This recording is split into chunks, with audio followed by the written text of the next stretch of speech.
Hey guys, welcome back to our channel. In this tutorial video we're going to show you how you can sort files and folders in your Google Drive account by modification date. For example, we'd like to check which of your folders and files, maybe even those you share with your contacts, have been modified recently to track these edits and changes. So let me show you how to do that. It is actually very simple.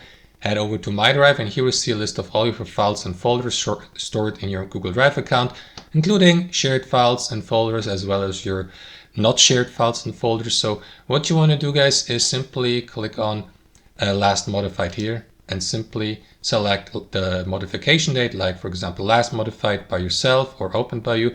Or what you want to do, guys, is simply click on that arrow down icon here next to modified and for example select a specific time range, like today, last days, last 30 days, a custom date range, and apply. Let's say for example I would like to go with files that have been modified in the last 7 days. So select 7 days, and after that you will see files that have been modified recently listed here. So that's it, guys. That's how we do it. Thanks for watching and have a wonderful day.